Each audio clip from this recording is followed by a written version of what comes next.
जी नमस्कार। नमस्कार, नमस्कार। हम बातचीत कर रहे हैं लेखक आलोचक संपादक डॉक्टर हरिराम पाठक जी के साथ दिल्ली से। ये जो लेख है या फिर जो अरुण महेश्वरी जो विचारक लेखक और आलोचक हैं और वामपंथी चिंतक भी उनको कहा जाता है, क्योंकि वामपंथ से लगातार पिछले 40-50 साल से वो जुड़े हुए हैं और काफी कुछ जो है उन्होंने लिखा है वामपंथ को लेकर। और अभी तो उनकी तमाम पुस्तकें आई है, दर्शन को, अभिनव गुप्त को लेकर और ये लखान को लेकर, जैक लखान को लेकर के जो उनकी किताब आई है, था तो चित्त जिज्ञासा, जिसमें अभिनव गुप्त और मनोविश्लेषणात्मक ढंग से उन्होंने मनोविश्लेषक लखान को लेकर बताया है। परमाता का आभास भी उनकी किताब आया कि दरअसल परमाता क्या है। तो ये परमाता जो हिंदी जी, साहित्य में और संदर्भ में अगर समझा जाए, जो अरुण महेश्वरी अपने लेख में कहना चाहते हैं, और उनकी ये शिकायत है कि हिंदी आलोचना में जिस तरह से उत्तर आधुनिकता की घुसपैठ करा दी गई, अपने ढंग से अर्थ दे दीजिए, उसका अनर्थ कर दीजिए, उसके बाद जो है किस्सा खत्म हो गया। उसके बाद उसके उससे बिल्कुल। क्या मूल्य निकल रहे हैं, उस मूल्य की मीमांसा क्या है, उसके क्या अर्थ होते हैं, उसके क्या औचित्य हैं, इस तरफ मतलब ध्यान देने की कोई जरूरत नहीं है। और यही वजह है कि जिस तरह से रामविलास शर्मा के लेखन में आप देख सकते हैं, नामवर सिंह ने तो नई समीक्षा में पूरे जो है वो बाहरी चीजों को, फिलिप वगैरह को, लिविस वगैरह को जो है, जैसे रेमंड विलियम्स को जो मैनेजर पांडे ने जो अपने पूरी आलोचना केंद्रित एक विषय वस्तु बना दिया और उसी के माध्यम से ताउम्र आलोचना करते रहे। तो इस यह भी बात समझी जा रही है कि जैसे भी जितने भी लोग हैं, उन्होंने मूल्य को लेकर के जानने की पृष्ठभूमि और पाठ तो ठीक है कि आप उसको मिडिल मिडिल में, सेंटर में रख सकते हैं, लेकिन उसके बाद वो परिवेश, पृष्ठभूमि, इससे एकदम काट देना चीजों को। ये सब करते हुए जब पृष्ठभूमि, पाठ, परिवेश करते हैं, तो उसके अंदर से एक चेतना पैदा होती है। जो नोअर है, जानने वाला है, वो सब कुछ को जानता है। यह नहीं कि सिर्फ कंटेंट आप कह दिए ये पाठ ही है जो उसको विखंडित करते करते करते जाइए, उससे जो कंटेंट मिले उसी वही पाठक के लिए जरूरी है। क्या मनुष्य, क्या कोई ऐसी वस्तु है जो वस्तुवादी की तरफ आप कर दिए कि सिर्फ उसी से काम आपको चलाना है और किसी दूसरे मूल्य की आपके लिए जरूरत नहीं है। और ये सब कुछ जो है वो पूंजीवाद ने किया, और पूंजीवाद का जो अवैध पुत्र है आधुनिकता या आधुनिक युग जिसको कहते हैं, उसने किया। जी। ये गंभीर विषय है।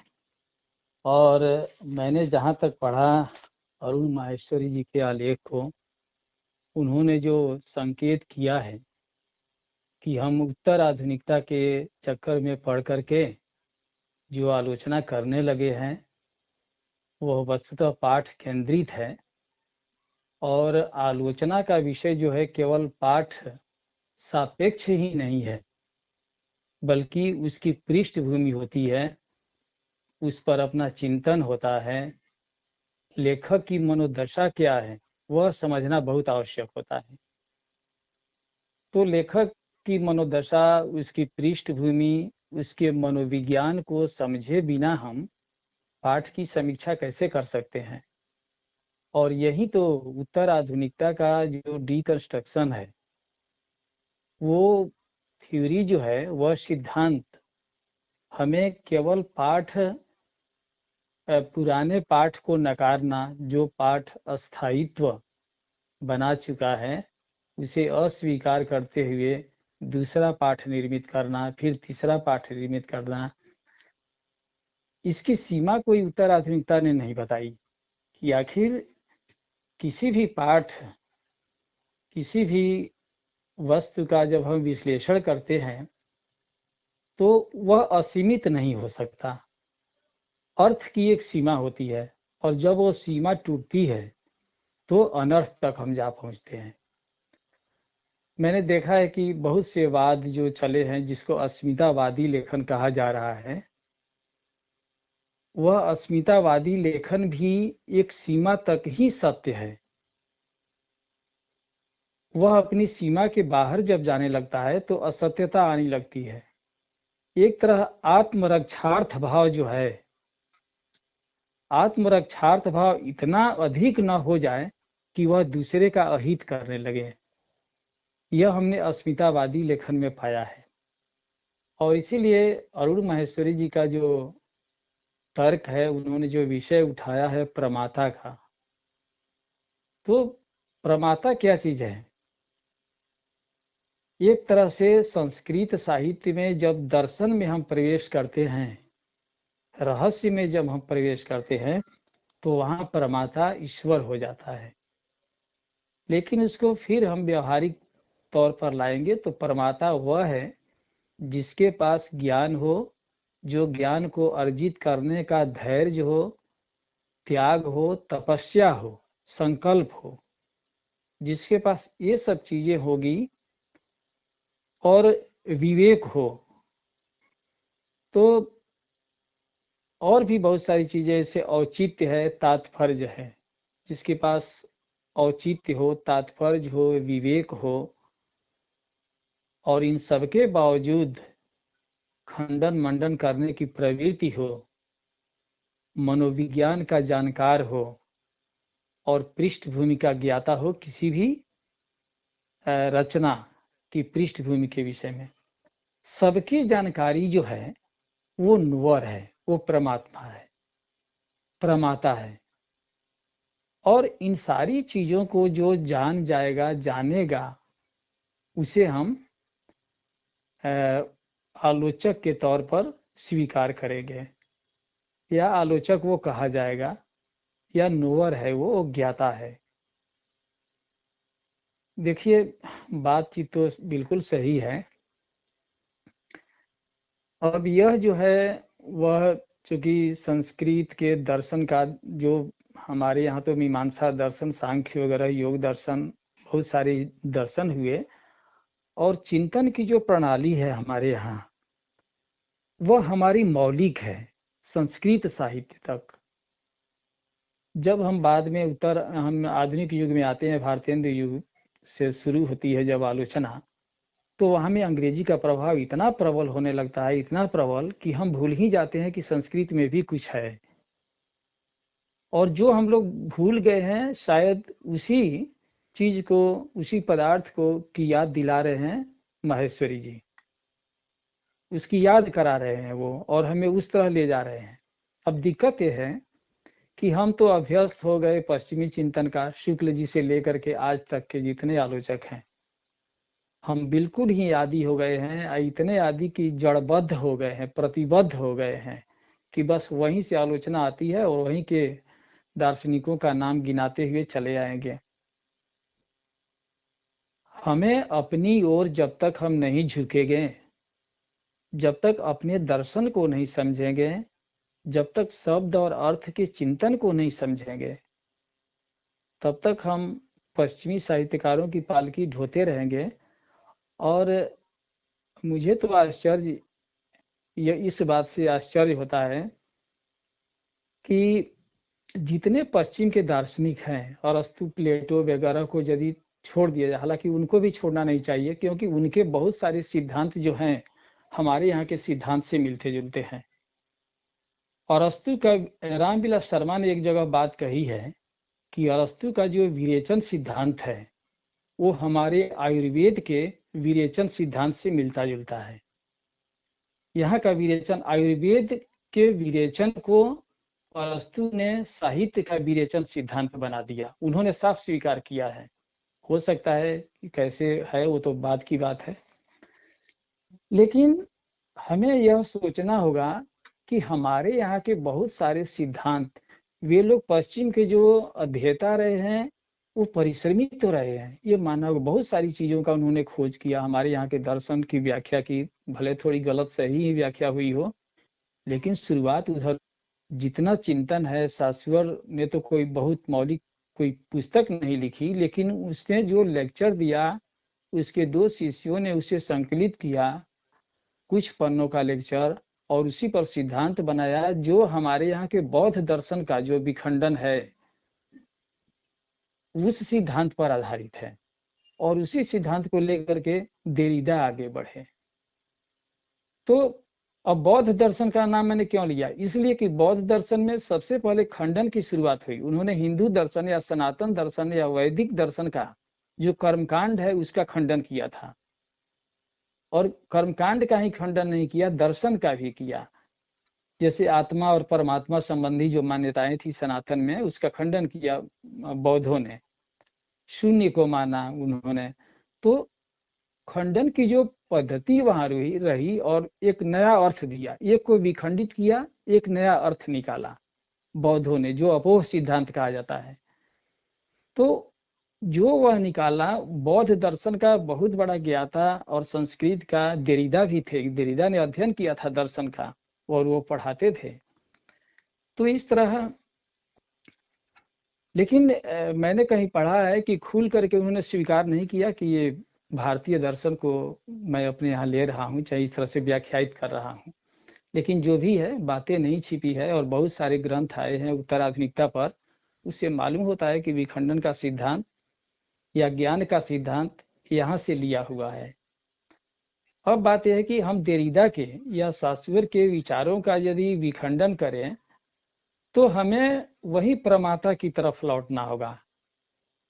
प्रमाता की तरफ लौटने का मतलब हुआ कि ज्ञान की हमारी जो खोज है, उन खोजों के आधार पर हम विश्लेषण करें, उसको पुनर्जीवित करें, हम इन सारी चीजों की पृष्ठभूमि में जाएं और दर्शन को बिल्कुल हम वो रहस्यवाद की तरह से न पढ़ें, बल्कि हम एक सामान्य पाठ के रूप में, एक सामान्य अध्ययन के रूप में उसे पढ़ें। क्योंकि देखिए, मीमांसा वगैरह जो दर्शन है, हमारे जो व्याकरण निकले हैं,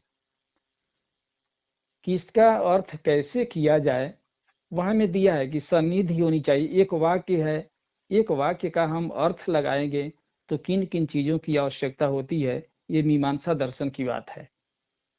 तो उसी के आधार पर व्याकरण बना, उसी के आधार पर शब्द विचार, वर्ण विचार वगैरह, छांदोग्योपनिषद में कैसे ओंकार का उच्चारण कैसे किया जाता है, कैसे प्लुत वर्ण है वह, ये बहुत सारी चीजें हैं जिसको आरंभिक रूप में हमें जो जानना चाहिए था, वो चूंकि संस्कृत की पढ़ाई नहीं हो पाई, और नहीं हो पाने के कारण आज जब हम उस चीज को किसी ऐसे व्यक्ति को या विद्यार्थी को समझाते हैं जिसका संस्कृत का ज्ञान बिल्कुल ही नहीं है, जो इन दर्शनों के विषय में नहीं जानता है, तो उसके लिए ये बहुत अजनबी चीज हो जाती है। अब हमारा ये दायित्व बनता है कि हम प्रमाता को, यदि ज्ञान विमर्श को, ज्ञान मीमांसा को यदि हम पुनः लाना चाहते हैं, उसके आधार पर हम अपने शास्त्रों का विवेचन करना चाहते हैं, कविताओं, कहानियों, उपन्यासों या अन्य जो विधाएं हैं साहित्य की, उसमें चर्चा करना चाहते हैं और हम अपनी मौलिकता प्रस्तुत करना चाहते हैं, तो इसके लिए आवश्यक है कि हमारे जो माहेश्वरी जी हैं या अन्य जो आलोचक हैं, वे एक मंच पर आवे, इस पर विचार करें और हम आधुनिक तरीके से, नए तरीके से, आधुनिक नहीं नए तरीके से हम रचनाओं की समीक्षा करें। तो उसमें जो चीज है, जैसे कुछ समझा जा सकता है, ये रोग दरअसल है क्या, जो प्रमाता के माध्यम से जो अरुण महेश्वरी कहना चाहते हैं, उसकी गहराई में जाना होगा, क्योंकि कई सवाल वो अपने लेख में भी उठाते हैं। आपका ध्यान उस तरफ गया होगा, और वो जी। जानना बहुत जरूरी है कि उसके जाने बिना जो अगर हम लोग आगे बढ़ेंगे तो कहीं कुछ न कुछ वो छूट जाएगा। तो इसमें यह है कि अगर मान लीजिए कि वो पर जो उन्होंने सवाल उठाए हैं, जो पाठ को लेकर के, जो पाठ है और उसके माध्यम से जो चीजें जहां घटित हो रही हैं, तो उसी के स्तर पर जैसे चीजें रह गई हैं। जैसे एक जगह वो कहते हैं कि हिंदी आलोचना इस स्तर की जटिलता को अपनाने के बजाय हमेशा एक सरल संरचना में बनी रही, इसलिए समानतः हिंदी आलोचना में विषय को ही केंद्र में रखा जाता है, क्योंकि यह आलोचना को अधिक स्थिर और नियंत्रित परिप्रेक्ष्य प्रदान करता है। हर विचारधारा प्रेरित विश्वास आधारित विमर्श के लिए ऐसी निश्चितता और स्थिरता ही सबसे उपयुक्त और काम्य भी होती है। इसीलिए मार्क्सवादी आलोचना भी धार्मिक विश्वासों से जुड़ी राष्ट्रवादी धारा के ढांचे को नहीं तोड़ पाई।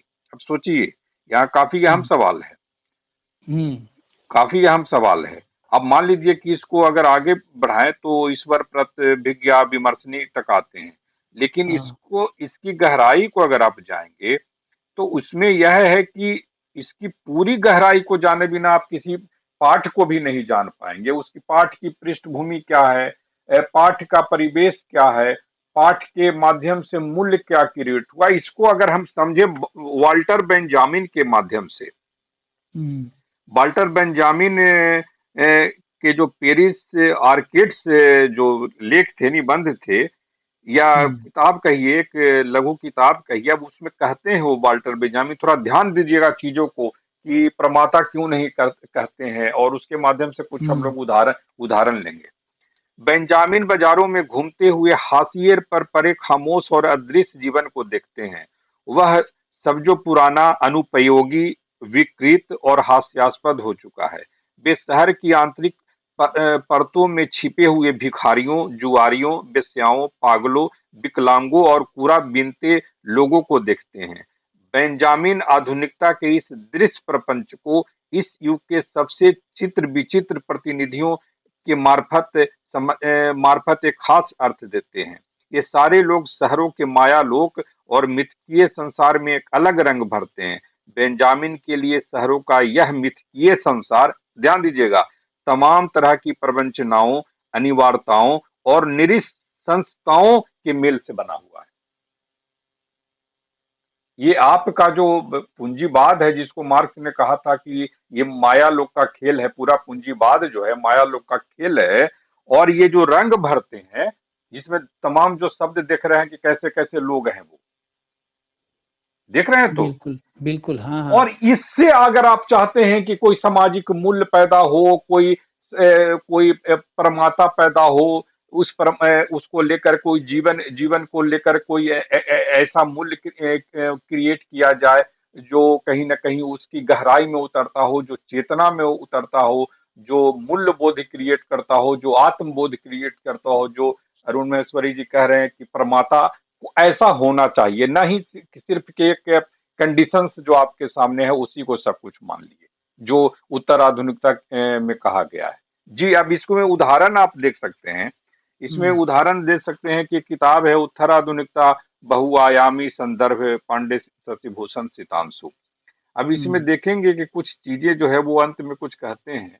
एक जगह वो कहते हैं कि मैं, उसने गुस्से के मारे पति को झकझोर डाला।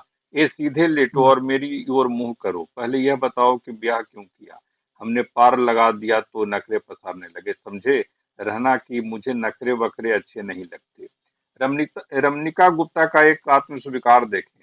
मुझे एक बड़े नामी वकील साहब से बहुत घनिष्ठता थी, मुझे बहुत चाहते थे, मेरी देख रेख भी करते थे। मैं चाहती थी कि उनसे मुझे एक बच्चा हो। पेट में बच्चा रह गया तो मैं परीक्षा के बाद अपने पति के घर लौट गई थी। मेरे पति को संदेह हो गया था कि पेट का बच्चा उनका नहीं है। उनकी भाभी, जिससे उनका बचपन से संबंध था और जिसे मेरे पति से एक बच्ची भी पैदा हुई, आकर संदेह को और पुख्ता कर जाती। एक दिन वे आए, अपने साथ एक मित्र को लेकर मुझसे उनका संपर्क कराया। मुझे लगा वह मुझे पास आने को कह रहे हैं। रमनिका गुप्ता हंस जनवरी 2002 एवं फरवरी 2000 में प्रकाशित आत्मकथ्य, पृष्ठ संख्या 35-36। इसी तरह से देखिए, एक जगह वो कहते हैं कि देह किसी ब्राह्मण की रसोई नहीं है जो जूठी हो जाएगी। इनमें हम्म। नैतिकता का थर्मामीटर मत लगाइए। नैतिकता का जो पाठ स्त्री को बचपन से पढ़ाया गया है, उसकी वजह से मैं जीवन भर पुरुषों के साथ प्रेम नहीं कर पाई, पुरुषों के साथ ढंग से सो नहीं पाई। हो सकता था कि 4 पुरुषों के साथ प्यार करती या सोती तो शायद मैं सेक्स का सुख जान पाती। गीता श्री स्त्री ही स्त्री पर पहरा बैठाती है, स्त्री ही स्त्री पर पहरा बैठाती है। हंस सितंबर 2005, पृष्ठ संख्या 72-73। इस तरह के है। अब एक दो और वे अभिव्यक्तियां देखें। चोली के पीछे क्या है कि तर्ज पर बजने लग गया। धीरे से डारो सैया धीरे से डारो, नाजुक उमरिया हमारी धीरे डारो, लबनीन सुरंग पार की रोशनी। हंस अक्टूबर 1998, पृष्ठ संख्या 73। मैंने देखिए पत्रिका भी देखिए, और जिस तरह की चीजें विमर्श जो चल चल रहा है। एक और संवाद को लीजिए।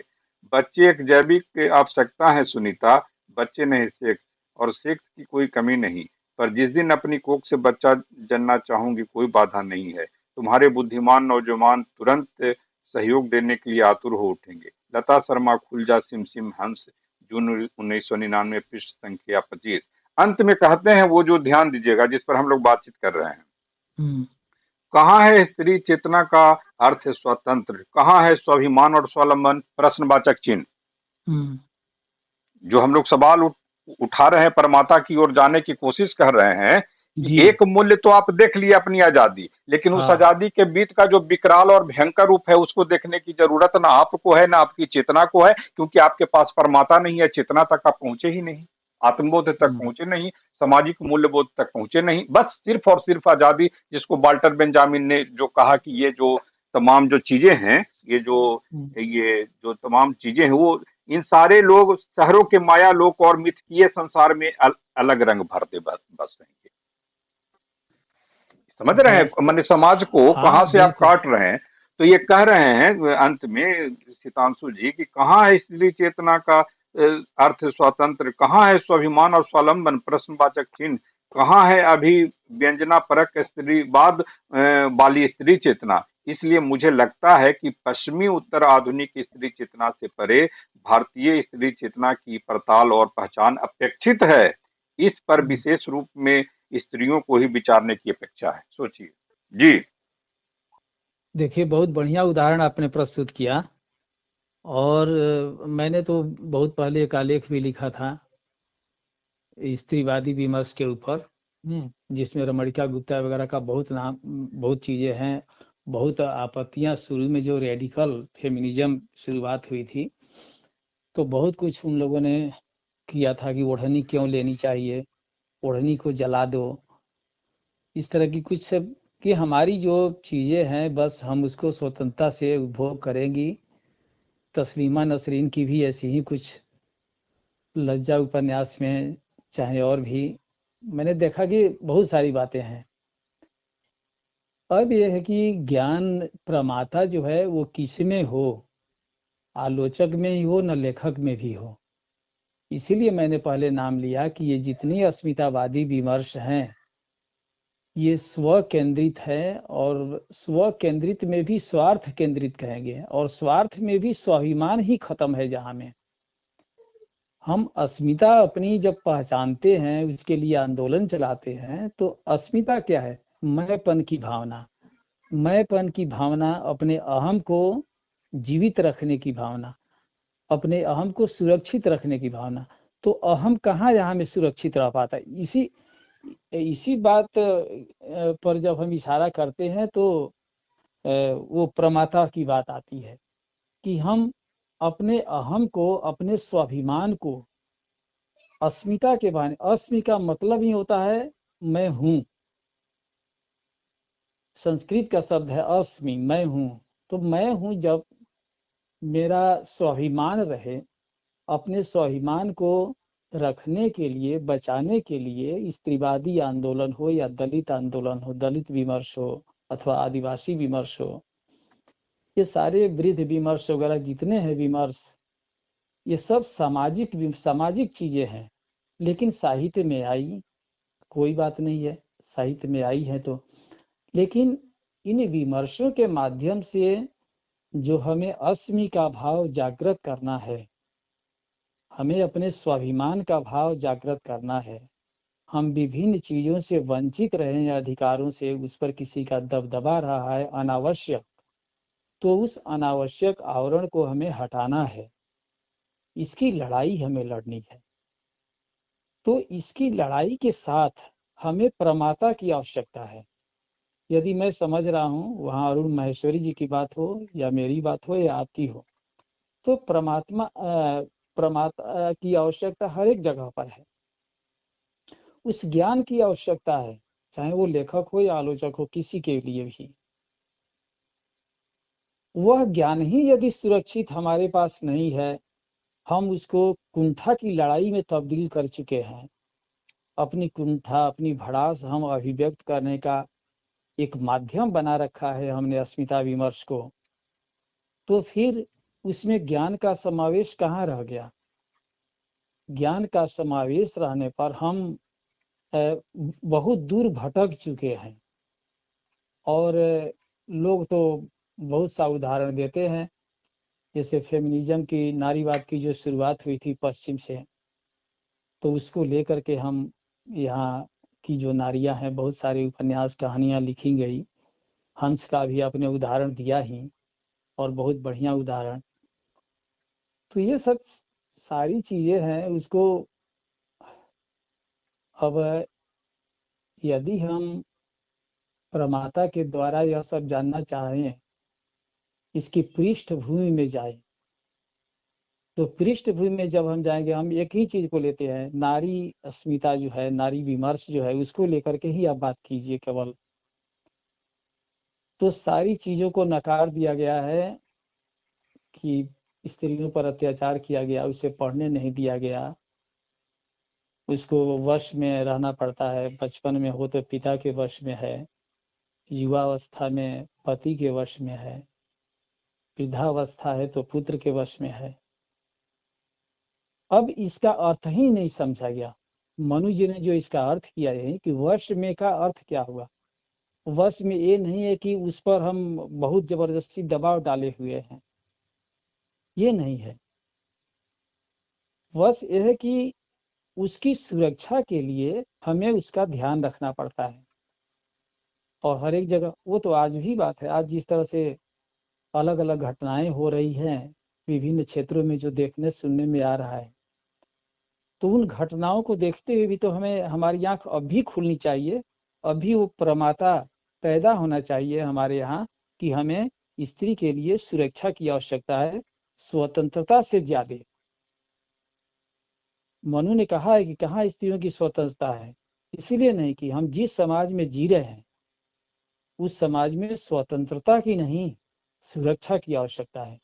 और जब सुरक्षा प्रदान की जाएगी, जब सबके चेतना में यह बात बैठेगी कि उसे सुरक्षा चाहिए, तो स्वतंत्रता मिलेगी जब सब लोग समझेंगे। अब इस चीज को बिना समझे नारियों ने जो लिखना शुरू किया, जिसका उदाहरण आपने दिया है, अब रमणिका गुप्ता का आपने उदाहरण दिया, हमारे समाज में जिस चीज को हमेशा हम लोगों ने प्रतिष्ठा के खिलाफ समझा, उसी चीज को वह अपनी लालसा अभिव्यक्त कर रही है। एक स्त्री के मन में, एक दुष्चरित्रा के मन में किस प्रकार की भटकाने वाली लालसा पैदा होती है, उसी का वह चित्रण करती है। लेकिन उसका अंत क्या होता है, उनके आख्यान का, उनके निबंध का, या उनकी कहानी का अंत क्या होता है? अंत कभी भी ऐसा कोई संदेश नहीं देता है जिससे जो पाठक है, जो स्त्री पाठक है, वह यह समझे कि सचमुच यह लेख जो है मेरे पक्ष में है और मुझे इन चीजों से बचना चाहिए ताकि हमारी अस्मिता बची रहे। यह उनके लेख का उद्देश्य कभी नहीं होता है, रमणिका गुप्ता के। तो कई जगहों पर उन्होंने यह प्रदर्शित किया है और उसी को ये जागरूकता मान रही है, उसी को पितृसत्ता से मुक्ति कर। पितृसत्ता तो एक तरह से एक शब्द ही दिया गया, यह भ्रम उत्पन्न करने वाला है। सत्ता शब्द, कोई सत्ता किसी के ऊपर स्थापित नहीं करता है, यह अनुशासन है। अनुशासन से हमें इसे जोड़ करके देखना चाहिए। जिस पुरुषों ने कायम की थी जो बात, वो अनुशासन है। लेकिन हाँ, एक सीमा में आकर के हम चूंकि बहुत दिनों तक गुलाम रहे, और गुलामी के कारण पुरुष की अस्मिता ही सुरक्षित नहीं थी, तो स्त्री की अस्मिता की सुरक्षा की बात तो बहुत दूर की बात है।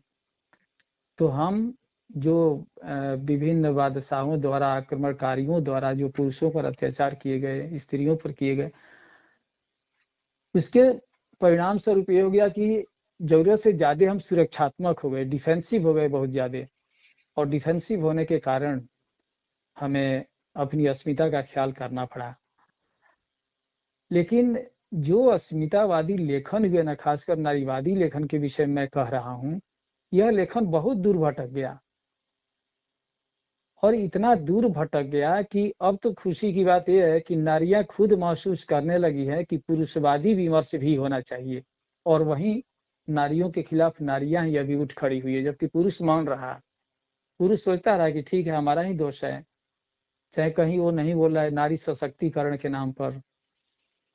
राजेंद्र यादव जैसे पुरुष ही पैदा हुए जिन्होंने बहुत कुछ अनाप शनाप लिख करके भर दिया स्त्री स्वतंत्रता के नाम पर।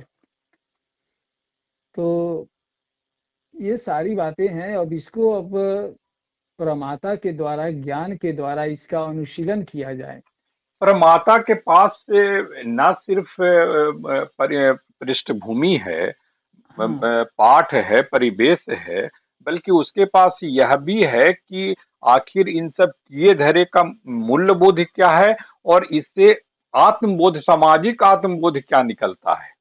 हाँ, वही जैसे बात मैंने कही थी। जैसे उदाहरण के लिए अगर आप इसको लेंगे, तो पागलपन को लेकर काफी कुछ काम किया मिशेल फूको ने। वो तो हम्म लगातार पागलों के जो कई मने अस्पताल में भी वो जा करके रहे या चीजों को देख रहे थे। हम्म तो उसको लेकर क्या वो बाद में यह बताने की उन्होंने कभी कोशिश की? आप कभी देखेंगे कि दरअसल ये पागलपन जो आज के तारीख में, कभी वो तुलना करते हैं कि वो पागल एक समय में 14वीं 15वीं या मिडिल युग में जीनियस भी हुआ करते थे, लेकिन एक हम्म पागल जो जीनियस होता है, क्या उसके पास परमाता नहीं था तो वो लिखता कि वो पागल ही सिर्फ होता? या मिशेल फूको बताते हैं? नहीं बताते हैं। हम्म, मिशेल फुकुल यह तो बताएंगे कि शेक्सपियर और सर्वेंटिज के साहित्य में ही पागलों के चरित्रों में उदात्तता रची गई है। हाँ लेकिन वो रचने वाला शेक्सपियर और सर्वेंटिज कौन है? क्या उसके पास अपना, अगर उसका आत्मबोध नहीं होता, मूल्य बोध नहीं होता, सामाजिक बोध नहीं होता, तो ये उदात्तता उसकी रचना में आती? नहीं आती बिल्कुल। तो ये विखंडन, दरअसल ये जितने भी विखंडनकारी हैं, ये वो हाँ कह सकते हैं कि आधुनिकता और पूंजीवाद की अवैध पैदाइश है, जिसको हम्म अरुण माहेश्वरी कह रहे हैं कि इस अवैधता जो बढ़ रही है, खासकर हिंदी साहित्य में भी, जिसकी हम्म अपनी अपनी कितने अच्छे स्कूल हैं परमाता के, हम्म प्रमेय होने के, जानने के, चीजों को गहराई में, चेतना में जाकर के जानने के, न सिर्फ पाठ बल्कि उसके तमाम जो उसकी क्रियाएं हैं, प्रक्रियाएं हैं, वहां से गुजरते हुए आपको परमात्मा तक होना है। हम्म, तो उससे हम लोग अलग होते जा रहे हैं, क्योंकि हमको अपनी दुनिया इतनी अच्छी लगने लगी है। जैसा कि आपने उदाहरण स्त्री को लेकर के दिया कि आजादी का मतलब तो यही नहीं जो रमनिका गुप्ता बता रही हैं। क्या वही रमनिका गुप्ता की आजादी सभी स्त्रियों पर आप लागू कर पाएंगे, जो उनके लिए उनके दिमाग और उनकी चाहत और उनकी बेबसी और बाध्यता और उनकी जरूरत बनी थी?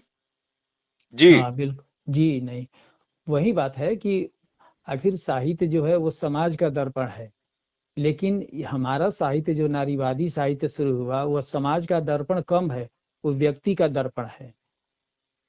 पूरे समाज को यदि ध्यान में रख करके रमणिका गुप्ता कोई बात लिखी होती तो एक अलग बात होती कि समाज को हम क्या दे रहे हैं, हम जो लिख रहे हैं उसके पीछे मूल्य क्या है, कौन सा मूल्य हम रख रहे हैं।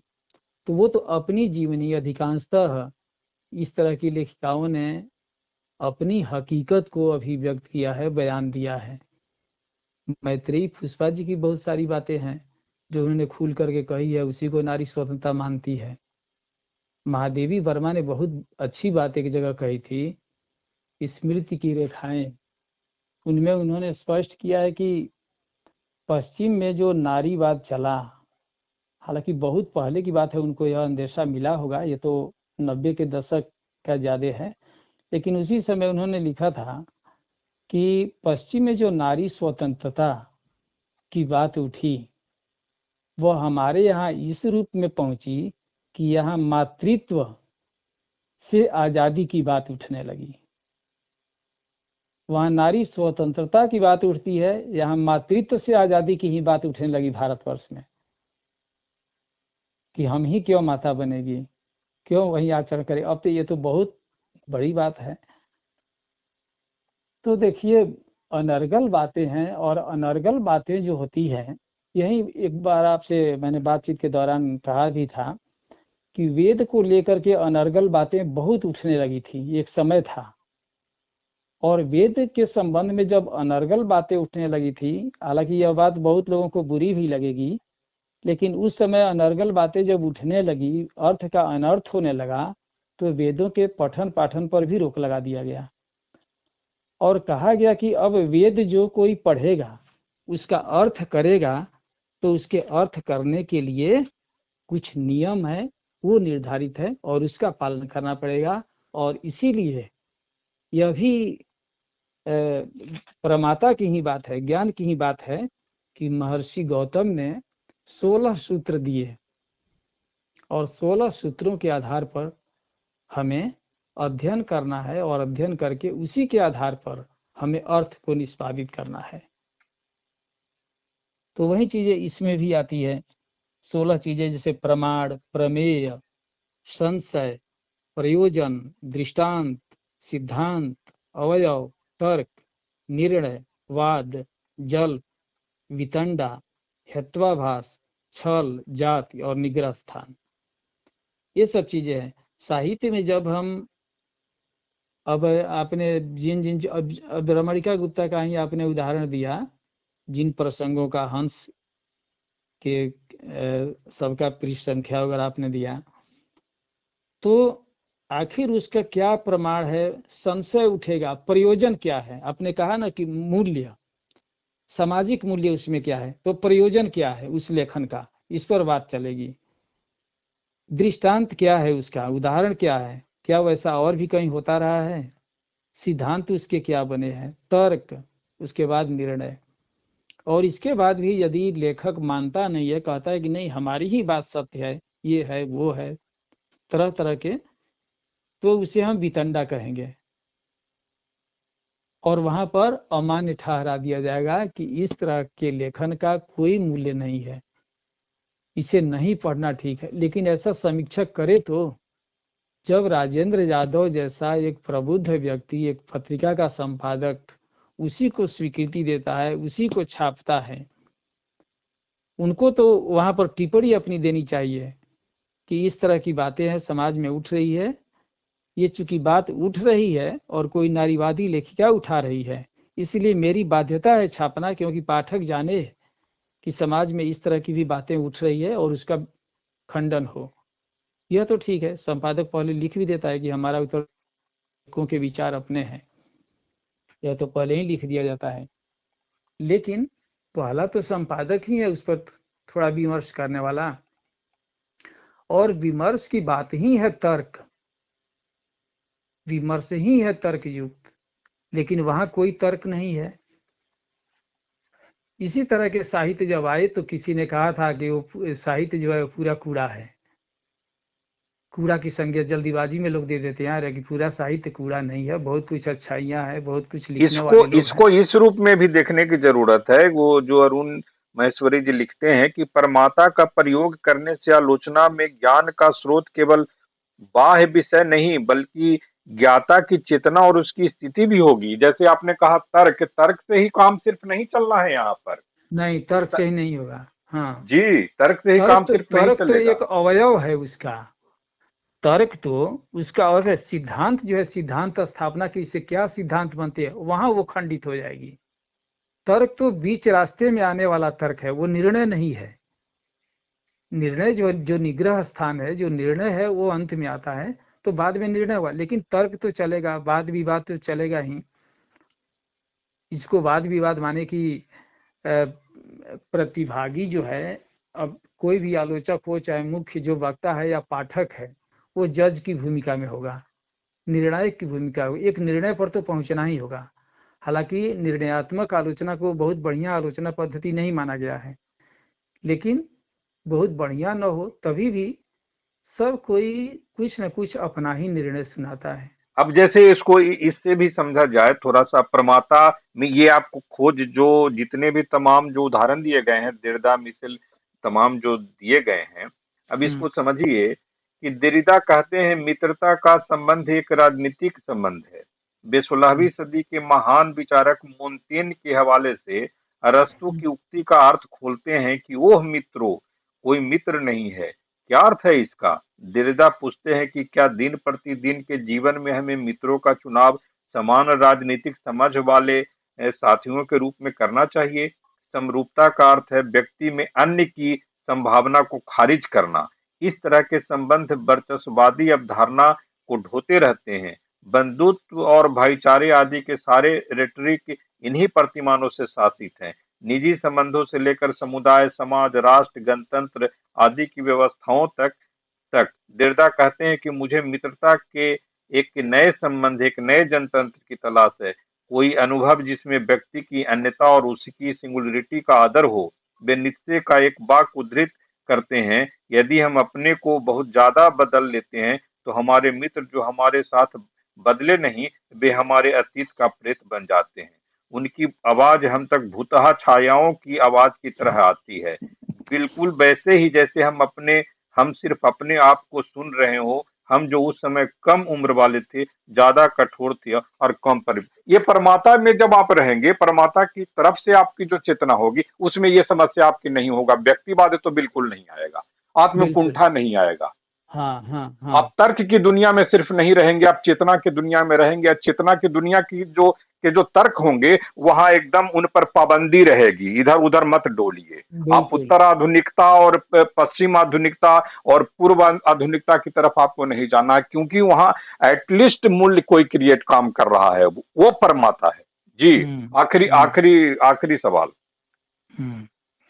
जी, ये बात सही है बिल्कुल कि हम मित्रता में भी कई तरह के, जो देरिदा की उक्ति हो चाहे दूसरे की, कि इसमें हम ढूंढ रहे हैं, मित्र पर भी विश्वास नहीं करें, ये सभी वास्तव में ये संशय है जिसको हमने गिनाया ना, गौतम ऋषि का 16 पदार्थ, उसे पदार्थ कहा गया है, जो स्टेप्स हैं 16। तो इसमें तो संशय है, एक मुख्य कि संशय करना है, संदेह की दृष्टि, जिसको उत्तर आधुनिकता संदेह की दृष्टि से देख रहा है, लेकिन संदेह के आगे वो नहीं बढ़ रहा है, वो अपना किसी को नहीं मानता है। यहाँ संदेह जो है इसलिए है, क्षणिक है, कि संदेह के द्वारा हम किसी की वास्तविकता को पहचाने, यही संदेह है। अब ये संदेह जो है, यह भी परमात्मा का ही एक रूप है। ज्ञान आखिर हमें आएगा कहाँ से? ज्ञान एक तो है कि ज्ञान के लिए कुछ सूत्र हैं, जैसे ज्ञान के लिए है, एक तो परमात्मा हो गया, उसके बाद प्रम, प्रमेय और प्रमाण, ये सब चीजें हैं। जैसे ज्ञान हम करेंगे आखिर तो किस चीज के द्वारा? प्रत्यक्ष एक होता है कि प्रत्यक्ष ज्ञान होता है, प्रत्यक्ष कोई वस्तु दिखाई देती है, उसके आधार पर हम ज्ञान कर लेते हैं। दूसरा है अनुमिति, अनुमान के आधार पर। तीसरा है उपमिति, माने तुलना के आधार पर। और चौथा शब्द प्रमाण होता है, ज्ञान के आधार पर। तो ये सब आधार हमारे संस्कृत साहित्य में भरे पड़े हैं, जिसकी ओर इशारा माहेश्वरी जी ने किया है। ये ठीक है, लेकिन हम उसको लागू कैसे करें, उसे कैसे हिंदी आलोचना के क्षेत्र में उतारें, इस पर सक्रियता से काम करने की आवश्यकता है। और सक्रियता से ही नहीं, ये बिल्कुल मतलब तन्मय होकर के इसे प्रसारित करने की आवश्यकता है। क्योंकि जब तक कोई किसी सिद्धांत का हम प्रसार नहीं करेंगे, हम केवल किताब में लिख के 2-4 पत्रिकाओं में छपवा देने से नहीं होगा, इसके लिए सेमिनार आयोजन करने होंगे। जगह जगह अपनी बात को रखने के लिए देरिदा ने यही काम किया था, कि जगह जगह अपनी बात रखने के लिए, हालांकि उनकी बात को हम नहीं मानते हैं, वो उनका अपना क्षेत्र रहा है, वो अलग है। हमारे यहाँ बहुत ज्ञान परंपरा के संसाधन हैं, लेकिन हमें प्रचार करना है, इसका प्रसार करना है। इसे मैं लेखक से भी एक तरह से, यह मेरी सहमति है कि ऐसा किया जाए। सांगठनिक सेमिनार हो, आजकल तो सेमिनार जो बहुत जगह पर संगोष्ठियां हो रही है, वो भारतीय ज्ञान परंपरा पर ही आधारित हो रही है। आपने भी सुना होगा, विभिन्न विश्वविद्यालयों में, सामाजिक संगठनों में भारतीय ज्ञान परंपरा, और दक्षिण भारत भारतीय ज्ञान परंपरा, और तमिल भारतीय ज्ञान परंपरा, और पूर्वोत्तर प्रदेश, ये सब चीजें। लेकिन भारतीय ज्ञान परंपरा और साहित्य, भारतीय ज्ञान परंपरा और साहित्य की वर्तमान स्थिति, उत्तर आधुनिकतावाद, चाहे हमारा एक उपादान क्या होना चाहिए, ये सब पर नहीं हो रहा है। तो बहुत अच्छी शुरुआत है, मैं स्वागत करता हूँ। इसके विषय और में और चर्चा होगी, क्योंकि एक दिन की चीज वस्तु नहीं है यह। विभिन्न रचनाओं को लेकर के और विभिन्न जितने सारी रचनाएं हैं, रचनाओं को लेकर जो कुछ भी चीजें अटपटी हैं या उनसे जो अर्थ भी निकलता है, उन सभी पर हम लोग धीरे धीरे इस पर बातचीत चर्चा करेंगे। कीजिए, बहुत बहुत बढ़िया चर्चा होगी कि इसको अधिक से अधिक व्यावहारिक बनाया जाए। और और हम लोग आगे भी इस पर विमर्श करेंगे। जो आपने समय निकाला उसके लिए बहुत बहुत आभार। नमस्कार। नमस्कार, नमस्कार।